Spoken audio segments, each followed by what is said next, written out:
Setelah Kang Ros itu digigit, Kang Sarkam itu digigit, dua-duanya sudah digigit. Kang Sarkam di sebelah lengan kanan, Kang Ros itu di sebelah lengan kiri. Nah, dengan rasa kecapean, kesakitan, dengan rasa perih yang mereka rasakan, mereka berusaha menangkap ular. Terjadi sampai di rumah. Tok tok tok tok tok. Istriku, tok tok tok tok tok tok. Bu, terdengarlah suara dari dalam. Iya, sebentar. Ketika dibuka, istri Kang Ros menangis. Halo guys, jumpa lagi dengan Alkisah News. Kali ini saya akan menceritakan sebuah kisah yang terjadi kepada tetangga saya sendiri. Kejadian ini terjadi 23 tahun yang silam. Pada waktu itu sekitar tahun 2000. Profesinya tidak ganti-ganti dan ini unik, profesinya itu menangkap ular pada malam hari. Bayangkan guys, saya melihat ular saja udah ketakutan. Jangankan ular, saya melihat ulat aja yang kecil itu, serem guys. Apalagi yang ada bulu-bulunya itu, takut guys. Saya nggak berani, apalagi ular, kan bahaya toh. Oke, bagaimana keseruan kisahnya? Yang belum like dan komen, silahkan di like, komen, dan di subscribe ya. Jangan lupa channel Alkisah News. Kang Ros ini adalah merupakan perjaka guys. Dia masih bujang pada waktu itu. Tetapi dia mengenal seorang wanita yang bernama Mbak Atun. Ketika dia mengenal Mbak Atun itu, dia langsung termehek-mehek, langsung jatuh cinta. Kemudian beberapa bulan kemudian dilamarlah Mbak Atun. Dan sampai saatnya ketika dimana dia harus menikah. Pada waktu itu sekitar umurnya itu baru 26 tahun. Dan Mbak Atun itu sekitar 19 tahun. Rentan usia yang sangat jauh. Kayaknya antara sang pemuda dengan calon istrinya itu berkisaran sekitar 7 tahun guys. Nah, selisih usia itu 7 tahun. Akan tetapi sampai sekarang saya sebagai tetangganya sendiri itu perbedaan usia itu tidak nampak. Karena pada waktu itu 33 tahun yang silam mereka itu seperti kakak beradik ya. Setelah mereka menikah, rencananya ketika mereka masih pacaran, memang ada komitmen antara keduanya. Komitmennya ketika mereka menikah, mereka langsung segera akan memisah tempat atau berpindah tempat dari orang tuanya. Dia tidak akan tempat tinggal di orang tuanya Kang Ros dan tidak akan bertempat tinggal di rumahnya orang tuanya Mbak Atun. Jadi mereka berusaha agak jauh, walaupun ya cuma beberapa rumah selangnya di sini di desa. Tempat saya tinggal saat ini yaitu Desa Karangbinangun ternyata tidak jauh. Jadi ketika setelah menikah Kang Ros langsung misah.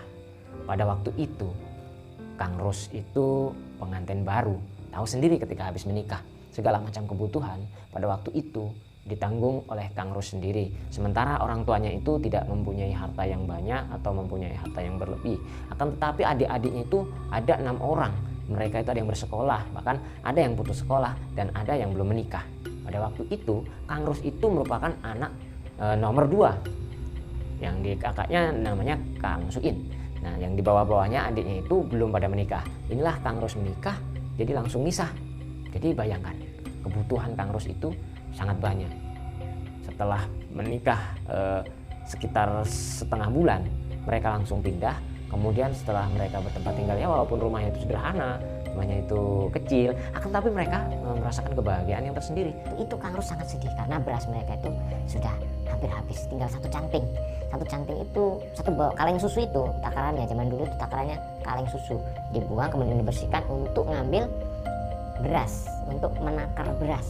Nah pada waktu itu tinggal satu canting guys. Satu canting itu mungkin sekitar 1/4 kilo ya, tapi kalau waktu itu 2 orang ya kan cukup kenyang lah kalau kita makan pagi sore untuk 2 orang kenyang. Nah kemudian Kang Ros itu sedih karena berasnya sudah mulai menipis, persediaan untuk duit belanja juga sudah habis. Kang Ros berpikir keras untuk bagaimana caranya dia mendapatkan hasil atau mendapatkan penghasilan. Dia mau bekerja, kan tetapi ketika dia berusaha kerja sana sini ternyata belum diterima, bahkan gajinya tidak sesuai, ada yang kecil bahkan di bawah standar. Kemudian Kang Ros teringat bahwa dia memiliki suatu kelebihan, yaitu bisa menangkap reptil pada malam hari yang diajarkan oleh kakaknya yang bernama Kang Suin. Pada waktu masih bujang, Kang Ros ini sering mengikuti kegiatan Kang Suin untuk menangkap ular di pinggiran sawah atau di rawa-rawa, bahkan di pinggiran sungai. Nah, setelah itu Kang Suin itu mengajak Kang Sarkam untuk mencari buruannya pada malam itu. Rencananya di BK 23, tepatnya di desa Sumberjaya. Konon pada tahun 2000 di sana itu masih banyak sekali reptil yang hidup ataupun ular-ular yang besar tinggal di sana. Maka mereka berdua memutuskan untuk mencari ularnya ke daerah Sumberjaya.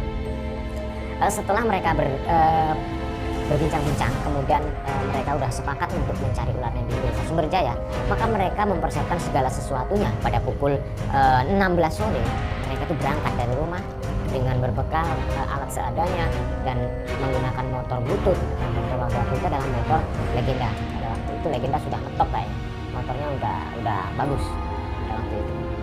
Tapi setelah mereka berangkat, sesampainya di Sumberjaya, mereka langsung ada singgah di sana, namanya itu Kang Nono. Mereka tempat menaruh motor, menitipkan motor. Iya, di Kang Nono itulah. Ketika nanti dia pulang, ngambilnya tetap Kang Nono itulah. Maka mereka langsung bergegas untuk mencari ular di pinggiran sungai di desa Sumberjaya.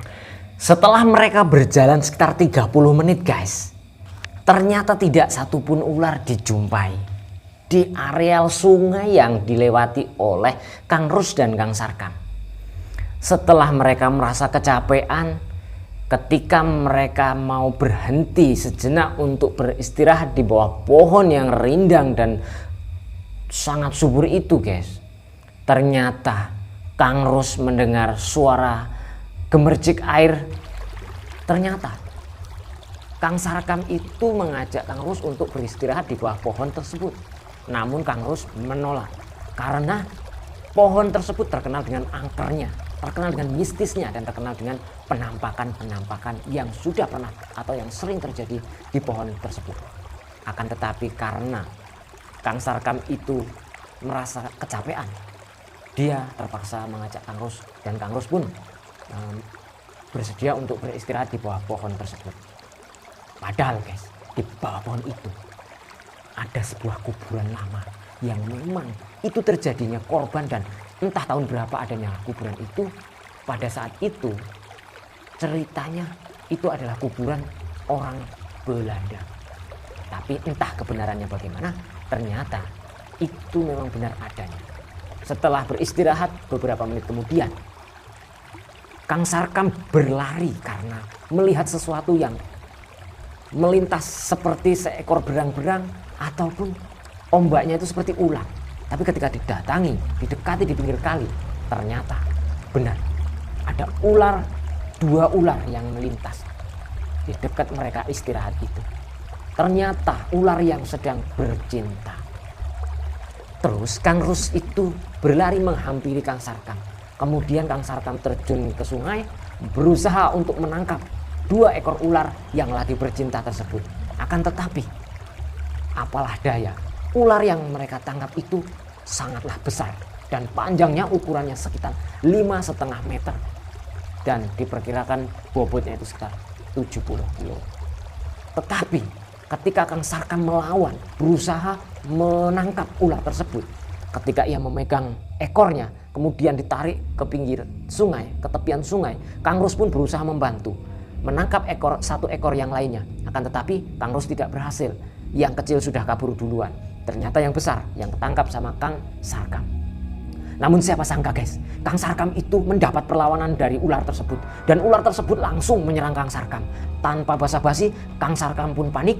Ternyata ular itu lebih cepat menyerang Kang Sarkam dan menggigit tangan atau lengan kanannya Kang Sarkam sekuat-kuatnya, dan Kang Sarkam pun tidak bisa mengelak dari gigitan ular tersebut. Kemudian Kang Sarkam merasakan kesakitan yang luar biasa dan meminta tolong Kang Rus untuk membungkus luka yang sudah digigit ular tadi. Setelah menggigit Kang Sarkam, ular pun pergi mengikuti arah air atau ke hulu. Kemudian Kang Sarkam dirawat oleh Kang Rus. Dibalutlah lukanya Kang Sarkam menggunakan kaos yang dipakai oleh Kang Rus.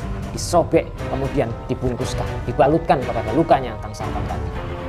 Setelah beberapa menit kemudian, sudah tidak ada lagi noda merah yang terlihat. Ternyata ular pun sudah pergi. Kang Kang Sarkam naik ke atas dan berusaha untuk mencari di pinggir-pinggir sungai lagi. Begitu juga dengan Kang Rus, berusaha mengejar ular-ular tersebut untuk ditangkap. Akan tetapi mereka tidak sia-sia.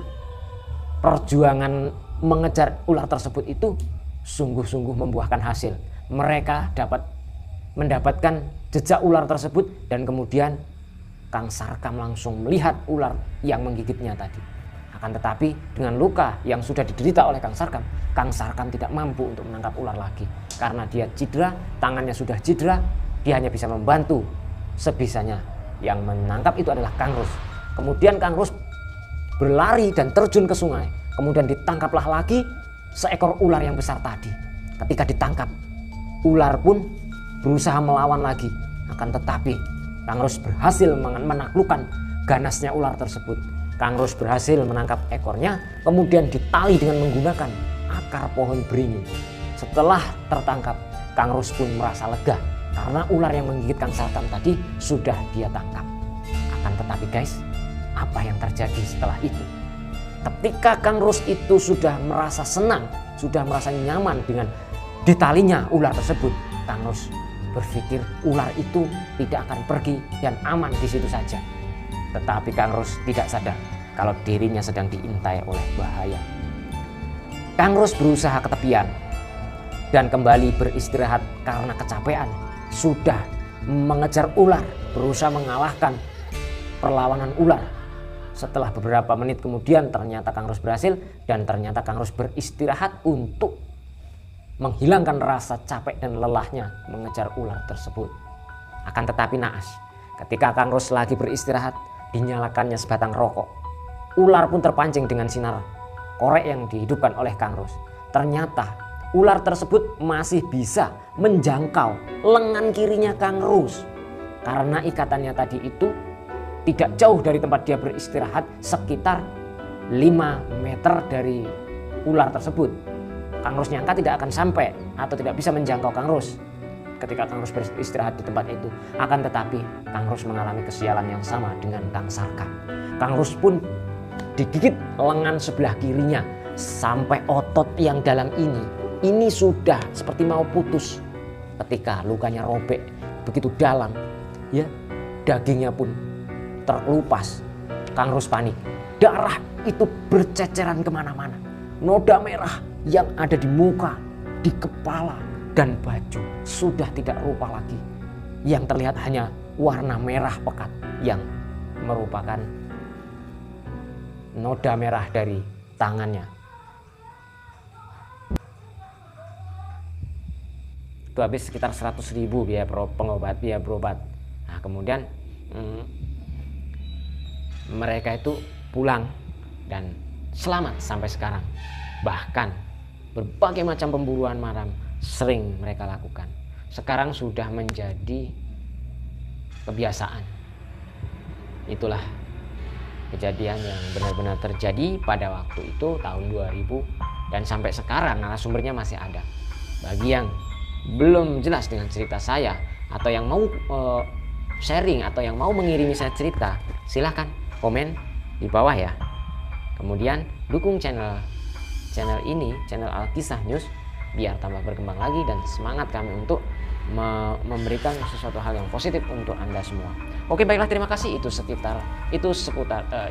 cerita dari saya dari Alkisah News. Saksikan terus Alkisah News. Terima kasih. Wassalamualaikum warahmatullahi wabarakatuh. Bye bye.